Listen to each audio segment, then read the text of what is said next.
Welcome to Alignment First, where we bring leaders back to their peace, presence, and power. And I have the honor and privilege to chat with Kyle Brown, the the lifestyle architect who almost died from stress. This is right here on the back end of the launch of your new book.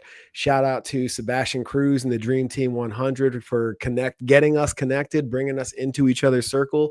And man, I've just been cruising the cliff notes of your story, dude. And your journey's sounds like it's a fucking wild one. And I'm so interested to dive in, explore the empower process and everything that you've built, everything that you're doing, and really highlight how you're creating change in the world, man. Thanks for taking the time.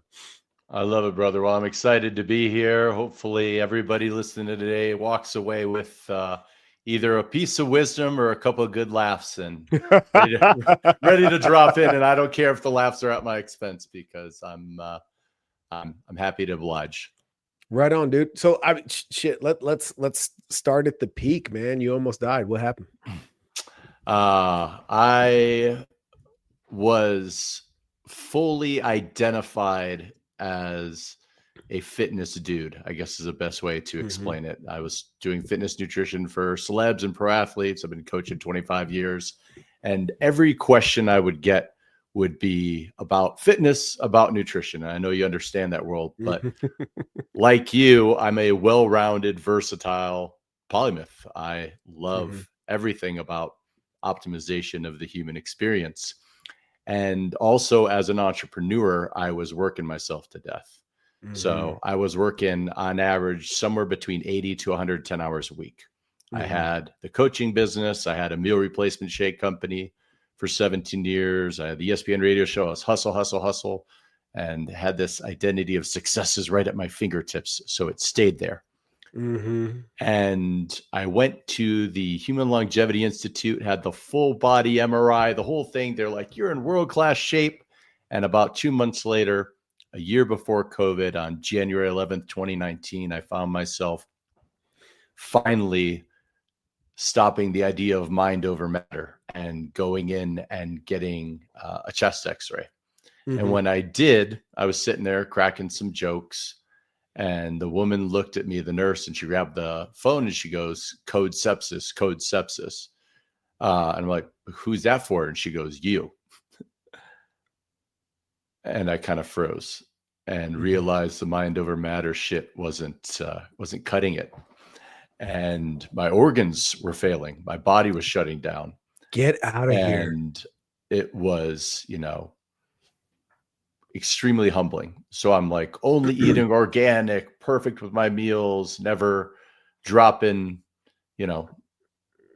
myself to a place of being above 5-6% year round for a decade. And I'm like, I'm the epitome of health. What is this? And at that moment, I realized this was a lot more than just having pneumonia. And I was the equivalent of the extreme COVID cases, but a year earlier, where I'm in the ICU fighting for my life. They give me every antibiotic that you could possibly take. Have, one of those breathing machines trying to keep me going.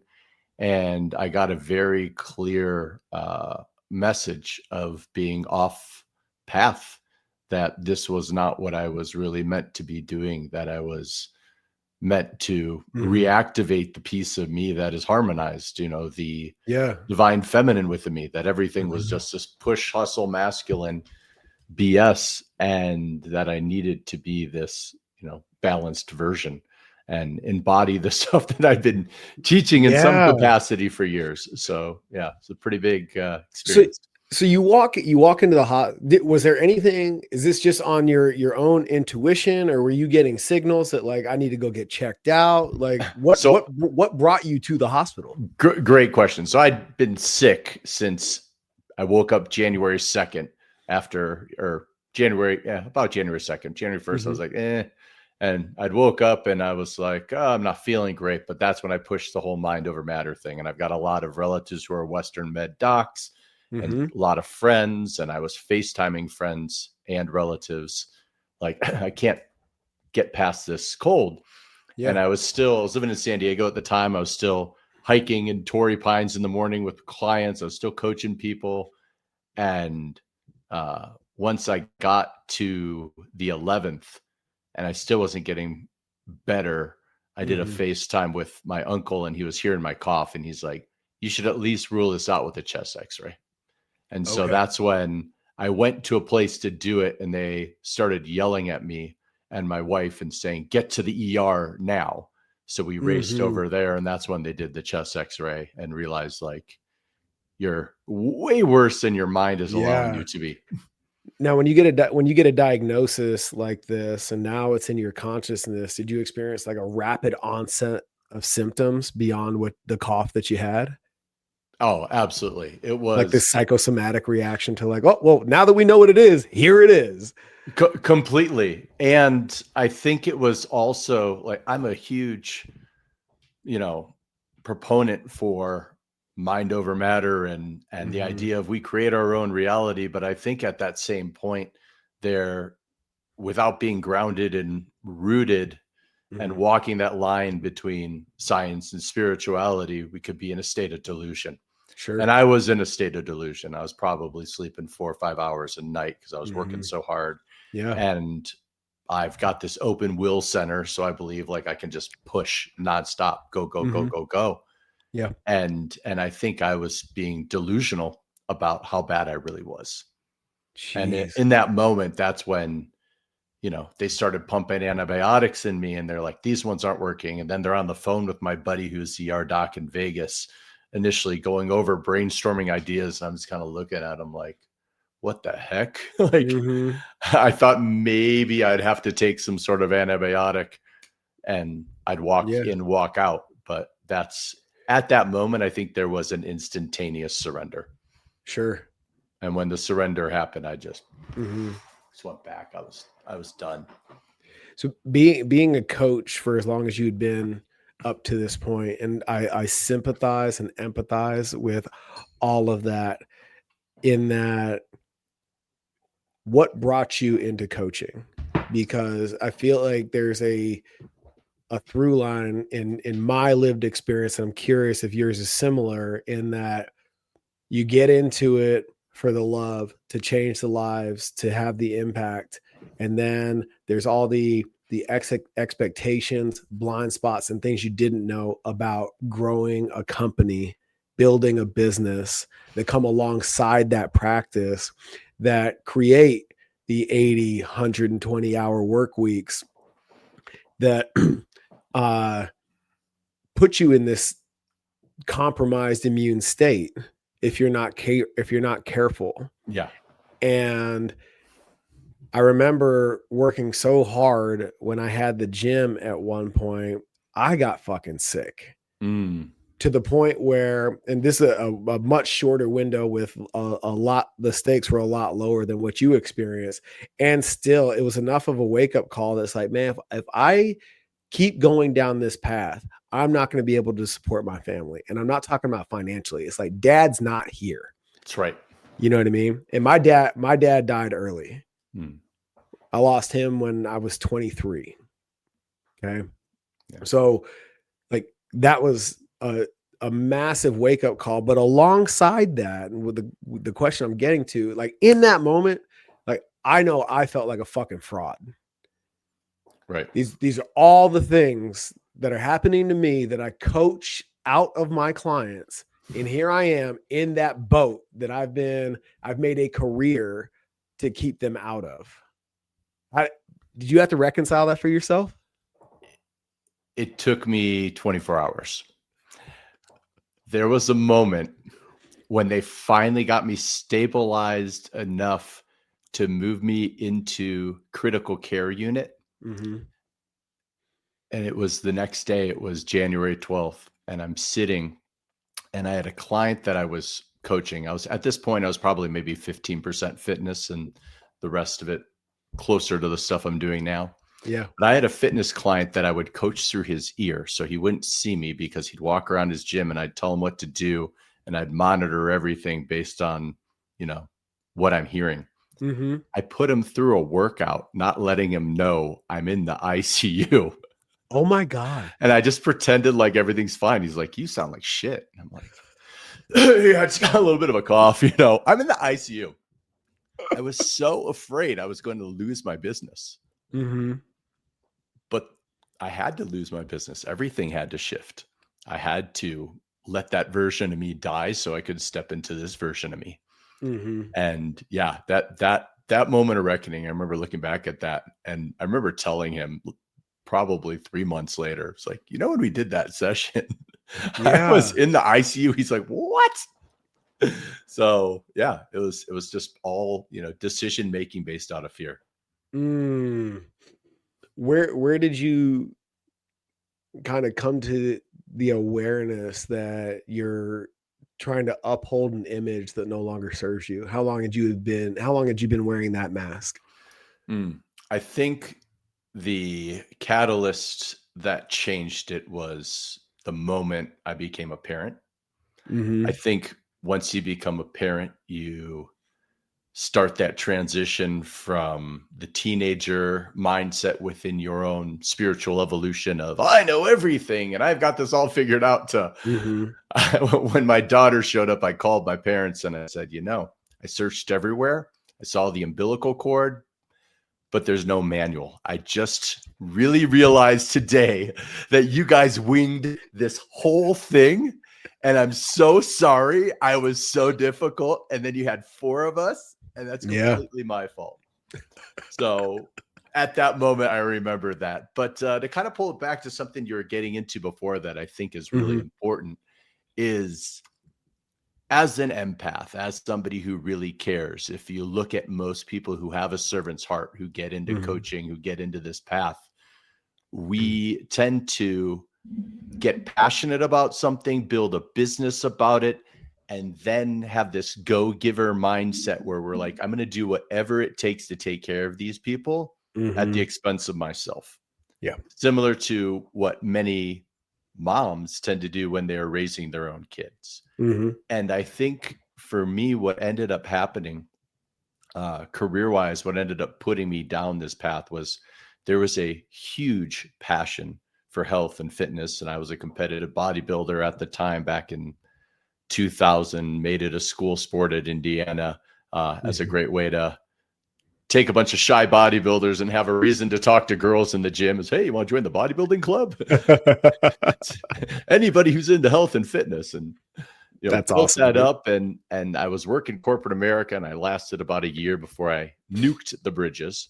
And I was in an interview over at a high level investment banking firm Mm-hmm.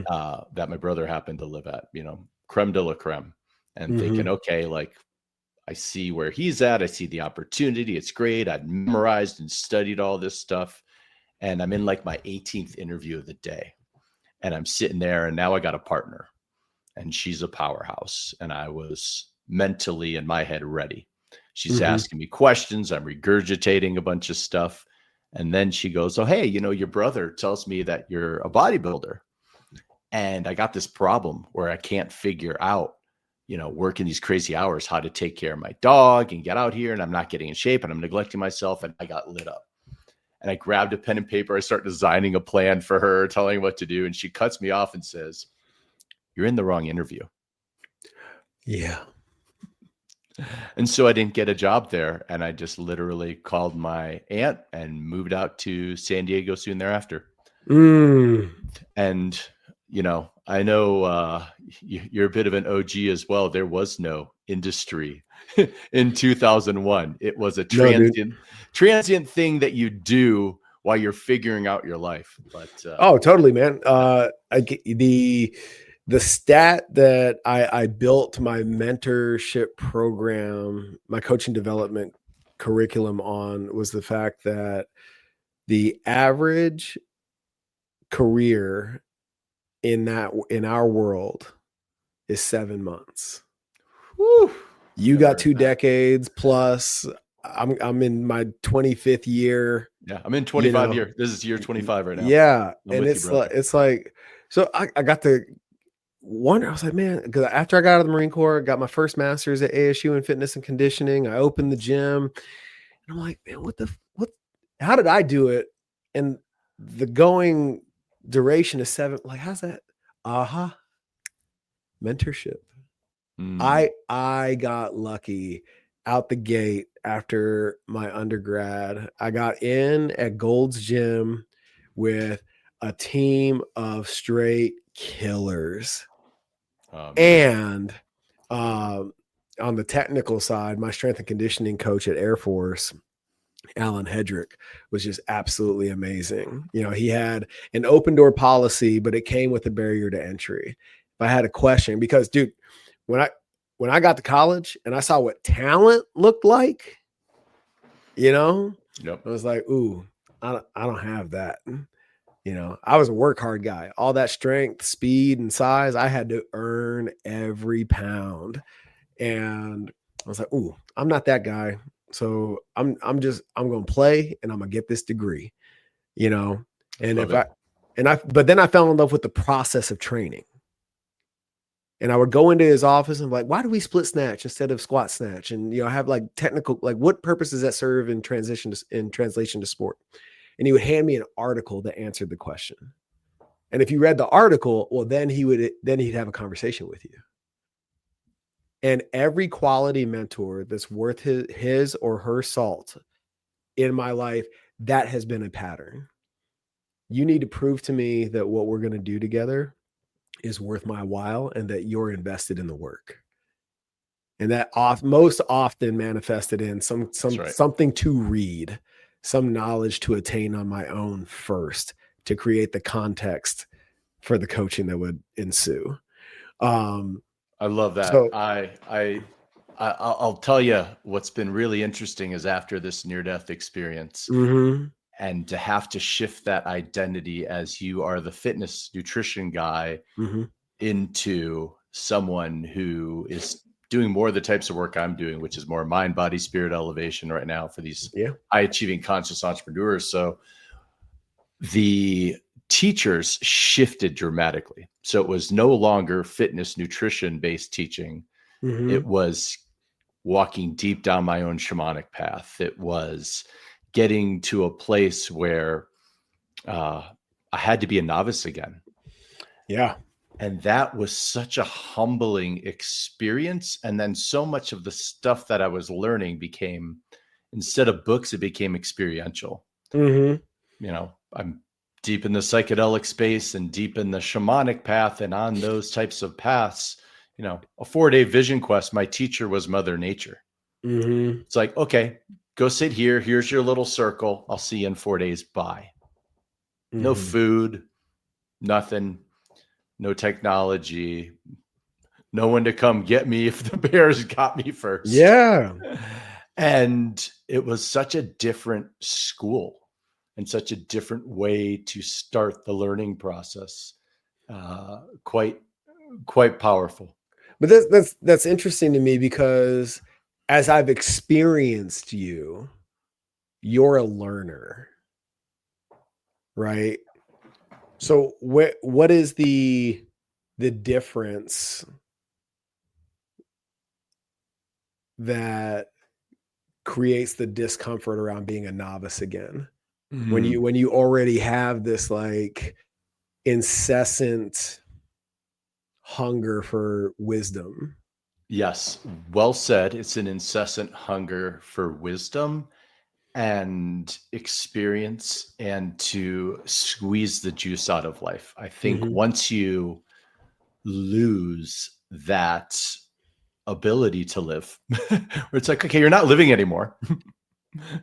Right? So now what? And from a near-death experience or things like Bufo or any decision that I've made to go full out to experience what is it like to not live.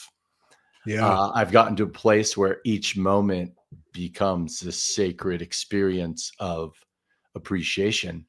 However, there's still the athletic competitive part of me that has struggled in some capacity with the beginner's mindset. If it involves some level of competition, and I'm okay with that.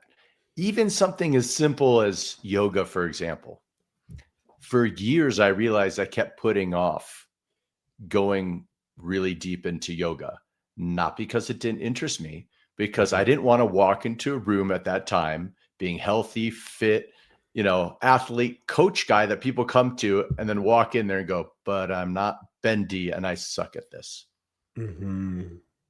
And it was a mental block that I wasn't conscious of until I became conscious of it. Mm-hmm. And it created the shift. And I feel like as a learner, we put these blocks in our own way that are hilarious. And it happens in business too. One of my funniest blocks, I usually have the breakthrough on a dog walk and I'll start laughing at myself. And that's like the moment of clarity. And so my funniest one that I remember a few years ago was like 2021. I'm on this walk and I'm looking at my business and the people that I'm working with. And I'm like, I only want to work with people that I could leave my kids with unsupervised for 20 minutes without them being neglected. Right. And I only really want to work with people that I'd love to do dinner with and have as my friends.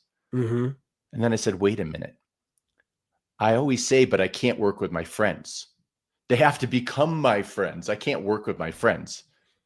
I was like, well, that's a dumb thing. Why would I not want to help the people? And why wouldn't I even give more to somebody if I just love the person? Right. And I just start laughing at myself. And the block changes.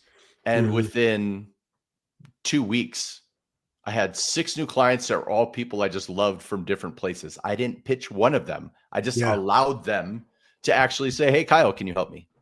And it's just that getting out of your own way. It was a pretty hilarious life moment. What was your sport? So I played water polo at Indiana. Yep. Okay. Basketball as a kid before that. And then bodybuilding became the sport after that. I'm interested in this. I want to pull on this competitive thread, right? Because when you start going down the path of introspection and unpacking your inner wisdom,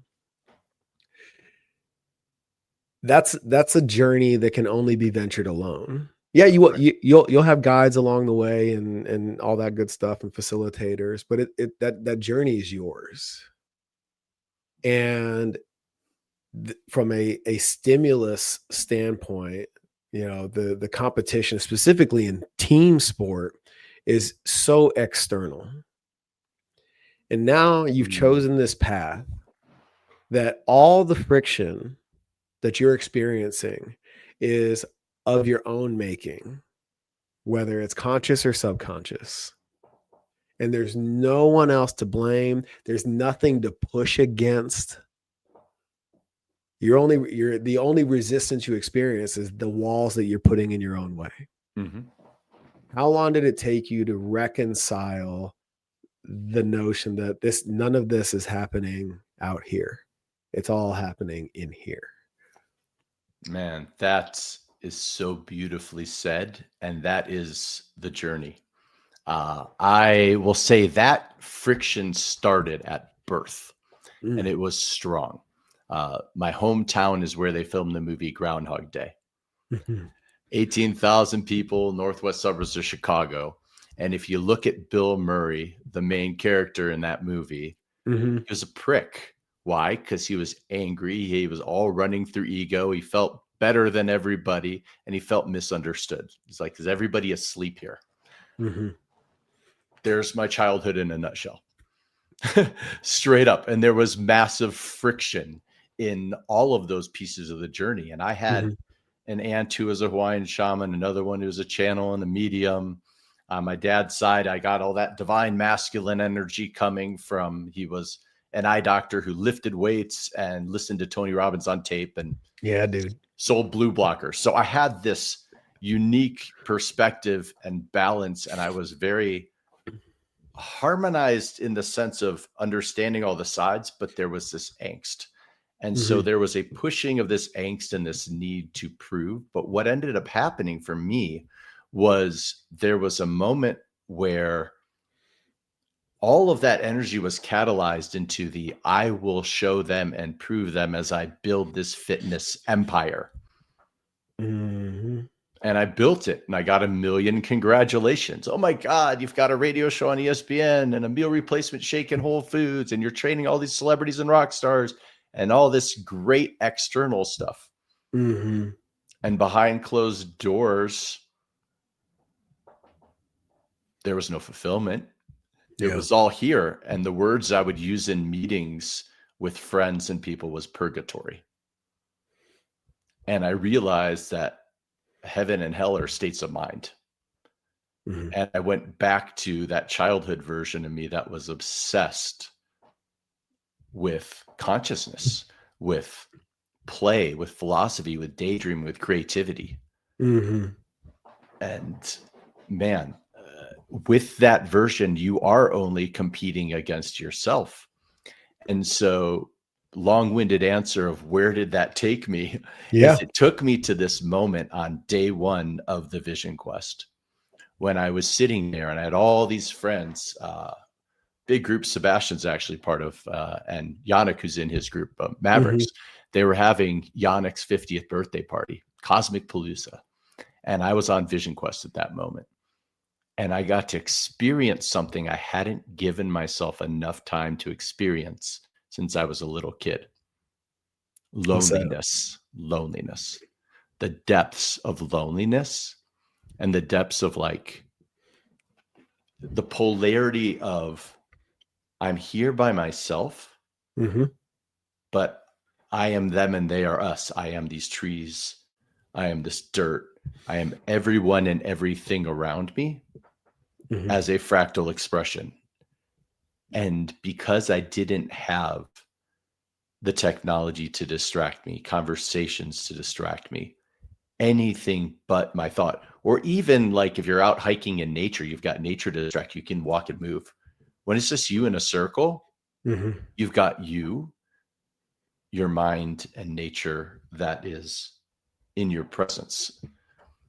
And at that moment, that was the moment where I just sat there and said, like, okay, this is a one-man show. Nobody cares. They've all got their own shit going on right now. Everybody's doing the best they can with what they've got. Mm-hmm. They're way too busy to be thinking about you. And that's actually insanely liberating. And it doesn't mean they don't love you. Right. But they are all versions and expressions of you. Mm-hmm. And for me, that was it. That was the juice where I sat back and said, okay, this is a individual sport competing against myself. And it isn't about competition because there's only one thing here, which is me. Mm-hmm. That tree right there is me. And it wasn't just a theory. It was an experience that mm-hmm. is very hard to put to words that won't get you locked up. in the loony bin, because once you realize that it is similar to Groundhog Day, it's a lot harder to have conversations. Yeah. How do you've cracked the code on, how do I do this without diving into a story? I only want to work with people that I would be friends with. So they might as well be my friends. I love that. And when you're outside those circles, because unfortunately, it just doesn't work that way all the time. How do you move about the world? How do you stay on center with all those things trying to pull at you? I think it's a combination of do no harm, take no shit. And you just gave me the title to this episode. Okay. Beautiful. There we go. That's awesome. Tell me more though. Dive in on that.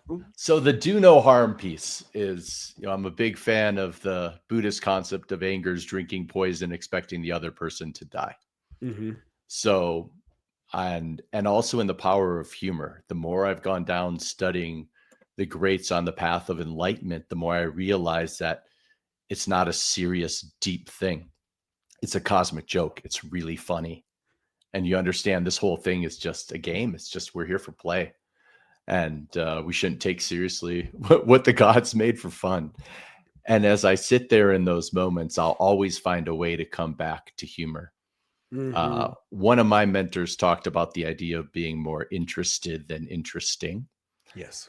And so when I'm in those types of environments where you can only be one of two things, which is either a meteorologist and people are just sitting around talking about the weather in 450 different ways, or a sportscaster, which luckily I love sports, so I can talk about sports with anyone in any capacity. I'll look at the situation and I'll do my best to ask questions that will bring them deeper. And I feel like what ends up happening is it's going to go one of two ways. I'll watch the thermometer go and I'll be like, okay, how far down the rabbit hole can we go, Alice? And then if I get people to a place right here, they'll slowly excuse themselves, and some reason they can't hold their bladder anymore. And that's great. And now I'm not doing any harm, but I'm also not being a meteorologist for 2 hours at a social gathering that we're hanging out because our kids are friends, or something along those lines. But if I get someone with just a little bit of curiosity, and that's all it takes is curiosity and a lack of hubris, a realization you don't know everything. And my goal, again, is not to proselytize. I'm not trying to teach anybody anything. I'm just here to make them think more so they can be the best version of themselves, whatever that may be. Right. And so if I get that little peak of curiosity in some sort of setting, I'll just slowly just start opening up. And I made a decision that works for me that'll hopefully if you're listening at home, this will work for you, which is I set a goal for myself of, I don't want to have any skeletons in my closet, and I don't want to even have a closet. However, that doesn't mean that everybody even gets past the welcome mat. Right. And that way of doing things has been really liberating, where it's like, we'll talk about and unfold things, but I don't have to remember what I said to Tim versus Mike versus Steve versus John. I'm just going to walk through this, room very openly and focus on just leading by example. And I do believe in energetics, and within energetics, you're going to naturally, in any environment, become a magnet for interesting, like-minded people, and also people who have totally different beliefs who are open to, debate or discussion, as long as it's not heated. And that's great. But also, I don't want to just be around cookie cutters. But at the same point, if something isn't feeling really good, as an empath, as somebody who wants to bring out the greatness in somebody, I don't have to do that for everybody. My one of my mentors, this may sound terrible, but I think it's funny. Her name's Soaring Blue Eagle, and she's pretty passionate. And when I went to her, I was expecting everything to be so serious and sage. And she's 7th generation medicine woman under what could be considered the Mount Rushmore of Native American shamanism. Okay. And she's like, I just want a t-shirt that says die and come back better. I'm like, okay. she's like, for some, it's just unfixable. And that's part of their karma right now. They aren't wanting to show up. We do need polarity in the world. She's like, and I don't have to talk to them. Yeah. I was like, good. Okay. Gave me a little bit of peace of mind. Sure. It's interesting, curiosity. I have a tattoo on my left arm that says, I only got this far because of what I did not know. I love that. Thank you. And that came from a conversation I was having with a mentor of mine. He had asked me, Michael, I had the gym, and energetically, I'm heading in the direction that I'm to play the game that I'm playing now. Yeah. And it's interesting when you have a good mentor, they don't tell you where you're going. They don't let you crash the car, but they let you get there, you know? He asked me like one of the most profound questions ever. He's like, you know, Michael, is the gym the thing, or is it the springboard for the thing? Whew. And man, because if you had asked me while I was still in uniform, my life's purpose, it was to help people sweat and smile in the four walls that had my name on the building. Mm-hmm. And dude, that was like, and I hadn't even experienced plant medicine yet. And I felt like my aperture just went from this to this in an instant. And I remember having the biggest headache and this instantaneous second guessing of identity. Like, fuck. What is the answer to that question? You know? And that was the impetus to really start. It was just a big enough crack to start exploring, like, not necessarily what's next, but like what's beyond. Right. Is there? Because the other real possibility is, yeah, this is it for Michael. Right. And there's a different, and I know you know this, there's a very distinguishable difference between contentment and complacency. Mm-hmm. Am I content in staying here, or would that lead to complacency? You know, and it just like those questions like just lead to more questions. And to me, and I'm curious your take on this, like that thing, like, oh, that question creates that question, that never ending rabbit hole there is so profoundly interesting to me. And I don't run out of energy in its pursuit. It's everything.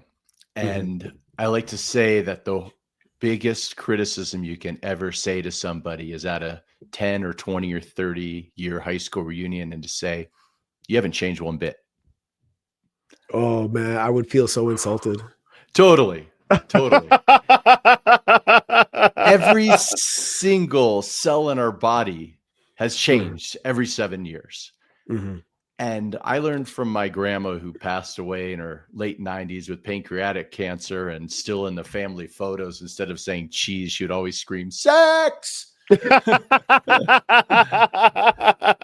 be playful and to be this lifelong student.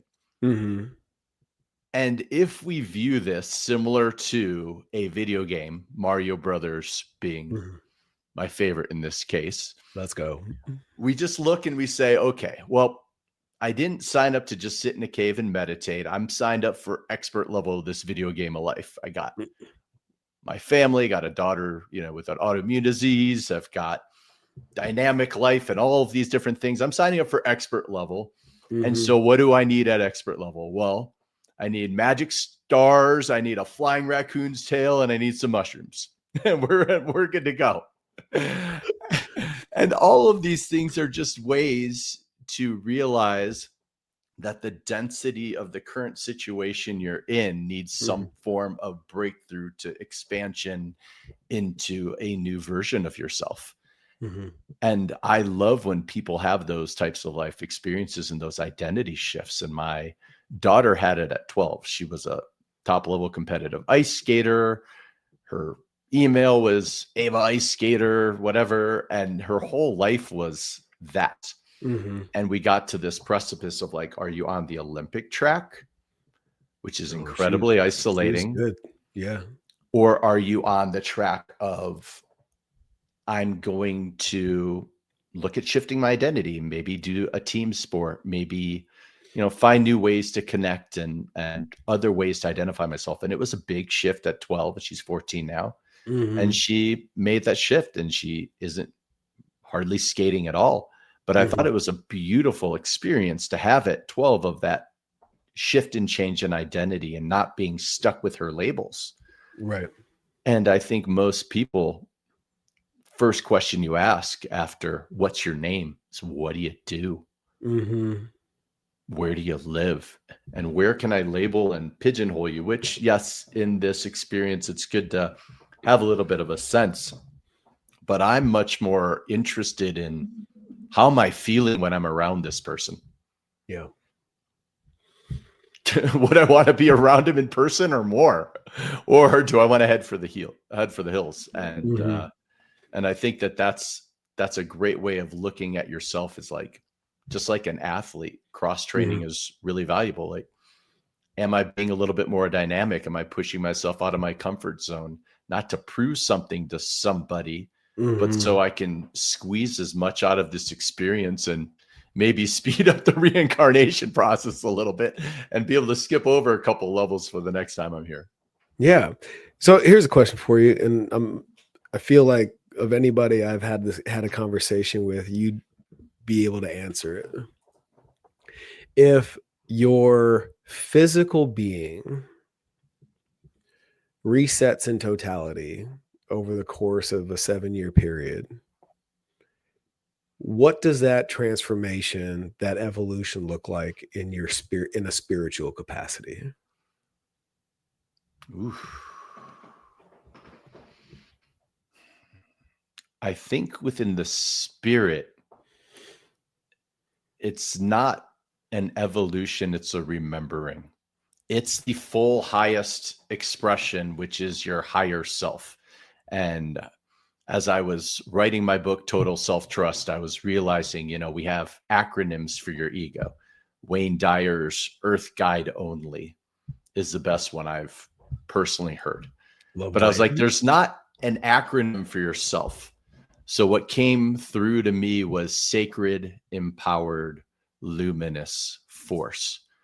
This understanding that we are this sacred light being. So I think within the spirit, the evolution is an awareness that every piece of us within this egoic experience, every part of us that is having, things that we would consider regretful or mistakes or failures or challenges or obstacles, were perfect. And it was what made the movie exciting. And that the spirit is not the piece of you that is evolving. It is the piece of you that is getting the experience and the awareness of this evolution. And that spirit is about the only thing that is, at the level what could be considered perfection. And the best analogy that I like to give clients when they're in the middle of, the shit storm is, first I'll tell them nobody writes their autobiography in the middle of a shit storm. So hold on tight and don't worry about it right now. You don't need to be behind the microphone right now in the middle of that shit storm. But secondarily, the thing that I will lean into with them is, look, if you and your wife, for example, and then you take the kids and you're like, we're going to go watch this movie. And movies aren't like when you and I were kids where you can get the $5 movie. It's going to go be $100. Oh yeah. The movie's going to go be $100 experience by the time we get the popcorn and right. Oh yeah. And whatnot, or bring in your own food. And because I'm not going to eat that nasty crap at the movie theater, but you're having a pretty pricey night and you're sitting there. And imagine the movie was this. You got this couple in the honeymoon state and they're holding hands and they're looking out at the ocean in Maui and they look at each other. They clink their Mai Tais and say, I love you. I love you. Life is great. Ding, credits the end. You'd be throwing stuff at the screen going, I want my money back. Right. And so for the spirit's evolution, it is through contrast and experience. And so if we can look at it as we are actors in a play right now, it's a remembrance that you don't need to play the exact same part just because somebody else told you to, or because that is who you were playing before. And what that means is I don't have to be Kyle the fitness guy anymore. I don't have to be this. And also I can be multiple versions of me at the same time. Yes. I can play 4 or 5 roles in this one. I'm not just casted as the Joker. And I think there's a lot of beauty and freedom in that, where all of us can be different roles in any moment. And I think that's what's given me a lot of peace. I have questions about your practice based on that perspective. I just recently read a book called The Prosperous Coach. Are you familiar? Been a while, but yes. In it, he pretty much makes this declaration that if you've chosen this as your life path, coaching, and I think for the further context, any profession for that matter, but if you've chosen that as your life path, be that all the time. And I've tried to explain this. I've known that intuitively, in that I've said these words before, that whether it's business, leadership, mindset, fitness, at a principled level, it's all the same. And it was really confirming in that book, like, oh, that's why I can't turn it off. Yep. I can't not be that coach, because I am that, in the same way that I'm a Marine. In that title, that identity was earned. Not chosen, yes, but more earned. Right. There was an off-ramp. There was a couple of them that I did not take. You know what I mean? On the way into this identity of coach. And in choosing consciously now to be that all the time in everything that I do, not to be confused with just over delivering on unsolicited advice. Right. The doors that are opening, the rooms I stand in, the space that I occupy, when you are aligned in whatever that identity is, you can't help but feel that shift. And to your point about being the meteorologist or the sportscaster, that alignment is just as inviting and or repelling. Right. When I say that, what shows up for you? Whew, lots.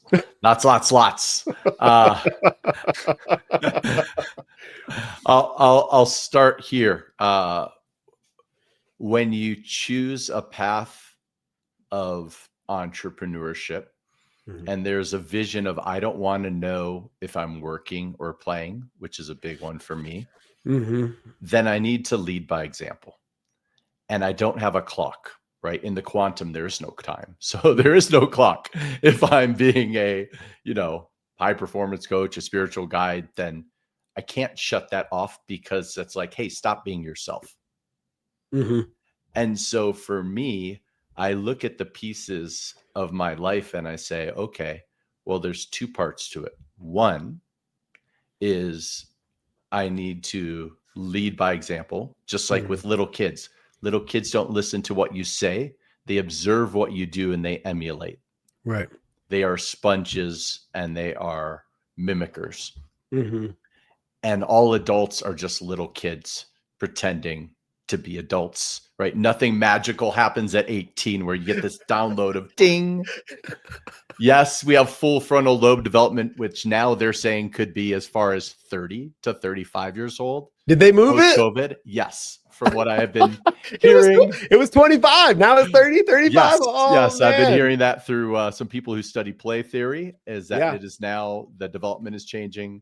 I've seen Idiocracy many a time. So I think it's actually, now there is no more full frontal lobe development for most. So now I can choose to play my divine juvenile for a little bit longer. Yes, okay. It is never there. I'm 48 right now, and I play at either 4 or 8. I like to be somewhere in that range. I'm like, somebody told me I'm 4 or 8. So that's what I heard. I didn't hear 48. I've got no interest. My goal is to be diagnosed with Peter Pan syndrome. And when my kids say, Dad, you're so immature, I say, thank you. So, right. Pliable, just like the physical body, right? You got to be like water. So that's one side of it. The second side of it is I also look at intentionality. One of those pieces that gets a little controversial, for example, is alcohol. And when you're in college, everyone's like, oh, alcohol is truth serum. No, it's not. You know what alcohol is? Alcohol shadow serum. Ooh, never heard that before. Go ahead. Alcohol, the spirit, shuts off your consciousness, your connection to source, your higher self. Alcohol puts you in a situation where it brings your shadows to the forefront, right? Nobody wakes up from a DMT or a mushroom experience and goes, man, I shouldn't have done that. What, been happy, been in love, felt connected to all things. It's more, I've been at my best and highest self. Now, if it's something like an MDMA experience and somebody's out there, they may be like, wow, I just talked too much. And I really thought I just loved everybody. But in this heavier density of Earth School, maybe I don't want to give that person my cell phone number. I probably shouldn't have done that. But on the other side of it is we look at what are we doing with our emotions, and are we suppressing them, repressing them? Are we masking them? Are we drinking, and are we using this piece that brings out the shadow in us? Then I'm not leading by example, and I can't be like, well, hey, I'm off the clock and I'm having a couple of drinks that is now getting my nervous system to relax and step into this version of which there's a gauge. And I have nothing against if people choose to drink. But what I do have a piece of is if they choose to say, I don't have to be me at all times. The camera's not on now, so I can be a dick to this person because the ends justify the means. Like, no, when I was working with, people who were a little bit more in the spotlight, we'll call it, back in the day, I would always watch and say, how are they treating the waiting staff? How are they treating the people around them who are with a servant's heart versus the, hey, how many followers do you have? So you can't turn that off. You should just focus on what is the best and highest version of myself, and can I maintain that at all times? Where do you feel, here's where I want to go. What are your thoughts on people's ability to stay grounded, regardless of what room they're in, and disrupt the pattern that often exists in which they give away their power? They subvert themselves to one's status or role. And then all of a sudden they walk away from those experiences feeling less than. That's a great question. I've been fortunate to guide so many people who have been admired for their status, especially in little niche situations where it's like, oh, super successful here within their finances, their entrepreneurship, their music, their entertainment, whatever that may be. And I think it's the remembering that when we walk into a situation, there are two different types of confidence, and people only talk about one. And they call it all and they lump it and say you're being confident or not confident. And I think if we just look at our inner guidance system and we redefine what real wealth actually is, and instead of focusing on the 2D metrics of how many followers, how many friends, how much money do they have, and we focus on like, are they living in integrity? Are they happy? Are they based in living from their soul? We can then look at that confidence as either the ego-driven confidence, which you may see these people who are loud and boisterous and interesting, entertaining, charismatic, and inside they could be totally empty. And who cares what their budget is or anything is that they can't take with them beyond this physical experience? Don't care. Or soul-fueled confidence.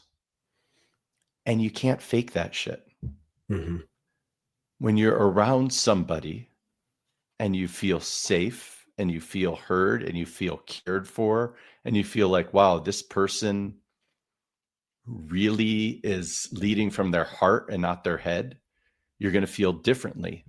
So when we walk into a room and we see different people at different levels and different statuses, the easiest thing to do in that environment is to become the observer first, less the participant. And the easiest way to do that is through the breath. And so when we're, like you were talking earlier, when we're like this, looking at the situation and we go, it all starts to open up. We can start feeling into a situation and be like, okay, there's no social media around them. There's no business. There's no brand. There's no this. I'm now with the actual people in the room. And if you're feeling like trash being in that room, it's just like keeping your job. You don't have to stay in that room. You can walk. It doesn't matter if you drop $2,000 to be at that event. You can look around and be like, you know what? Maybe my inner guidance system is telling me that there's a lot of people here who are focused on marketing and they just want to convert people to their religion of sales. And this room doesn't feel good. And I'm going to go. And I've been to different events that I've been like that before where I'm like, I'm not coming back. And it's not because of my lack of connection with self. It's much more because it wasn't the right room for me. Right. Wow. Dude, I appreciate you, man. That's the mic drop that is the solid conclusion to this conversation. I'm eternally grateful for you taking the time to be here and create wisdom for my audience. Tell us about your book. Where can they find you? Where can they glean more wisdom from you, brother? First off, what an awesome way to really drop in and get to know you, the real you. And I'm chills full body and confirmation that I'm in the right place at the right time in a good room right now, albeit virtual. So excited for when it's in person. I received that fully. Thank you. If you are listening at home right now and you're part of Michael's tribe, great intro and gateway to me through social media is just my name at Kyle Emanuel Brown everywhere. And then the book that just came out here on 11/11, I can show you the cover with the not for sale sign on it. It says Total Self-Trust. And you can go to totalselftrust.com. It'll forward you over to a great way to go get it on Kindle. The print and audio will be out on January 11th. And it is something that took me 3 years to write and I needed to embody before I could write it. And I'm now at that place of embodying total self-trust, which is why I feel like we delivered on the promise of, not taking ourselves too seriously and hopefully leaving you guys at least with a couple of good laughs today, because I know, Michael, you and I got to laugh a lot today. So thank you. For sure, brother. 100%. I appreciate you, man. For everybody out there listening, if you aspire to be the fittest leader possible, you have to return to your peace, your presence, and your power. And that comes from integrity, courage, and ownership. We're here to guide you on that path. Check out nextlevelpfc.com. We are more than open to join you on that journey. But it all comes from alignment first. We'll see you next time.